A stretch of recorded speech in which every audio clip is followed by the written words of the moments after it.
তাফসীর ফি জিলালিল কোরআনের রচয়িতা সৈয়দ কুতুব শাহিদ, নাম শুনছেন? গোটা বিশ্বব্যাপী তার নাম আর ডাক। তিনি ফি জিলালিল কোরআন লেখে গোটা বিশ্বের যুবকদের অন্তর কাঁপিয়ে দিয়েছিলেন। এই সমাজে তিনি জাহালাত দেখে এই জাহালাতের বিরুদ্ধে কলম ধরেছেন আর যুগশ্রেষ্ঠ তাফসীর রচনা করেছেন, তাফসীর ফি জিলালিল কোরআন। এটার অনেক ভাষায় ট্রান্সলেশন হয়েছে, বাংলায়ও পাওয়া যায়, খুব সম্ভব আল কোরআন একাডেমি লন্ডন এটা ট্রান্সলেট করেছে। তো উনি এই কালিমার পক্ষে থাকার কারণে, ইসলামী আন্দোলনের কারণে তৎকালীন প্রেসিডেন্ট জামাল আব্দুল নাসের ওনাকে ফাঁসি দেওয়ার আদেশ দিয়েছে, ফাঁসির কাস্টে ঝুলিয়ে মৃত্যুদণ্ডের অর্ডার করেছে।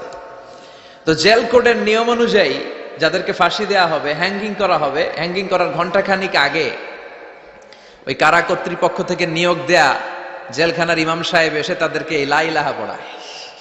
কি পড়ায়? লা ইলাহা ইল্লাল্লাহ পড়ায়।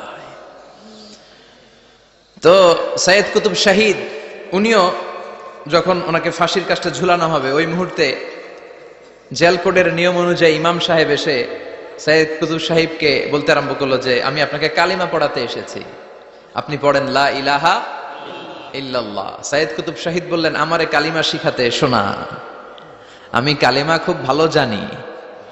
যেই কালিমা পড়ার, যে কালিমা তুমি ফাঁসির আসামিদেরকে পড়ানোর কারণে মান্থলি বেতন পাও, ওই কালিমার ব্যাখ্যা করার কারণে আমাকে ফাঁসির কাস্টে ঝোলা লাগছে।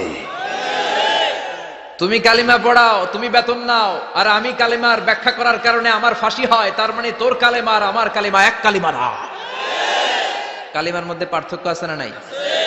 ইমানের মধ্যে পার্থক্য আছে না নাই? কালেমায় কালেমায় পার্থক্য আছে।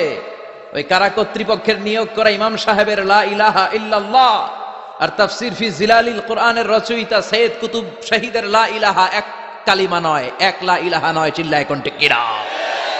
পার্থক্য আছে, আলাদা। এজন্য আসল লা ইলাহার অনুসারী হতে হবে।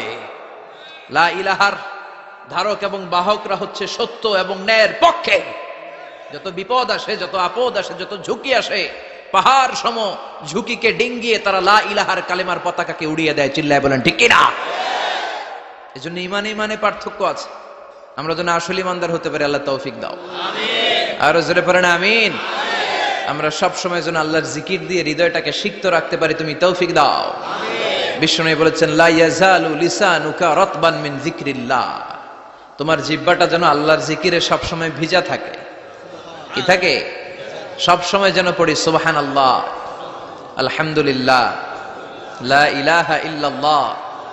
সব সময় যেন আমরা পড়ি আল্লাহু আকবার। বিশ্বনবী বললেন, আহাব্বুল কালাম ইলাল্লাহি আরবাহ।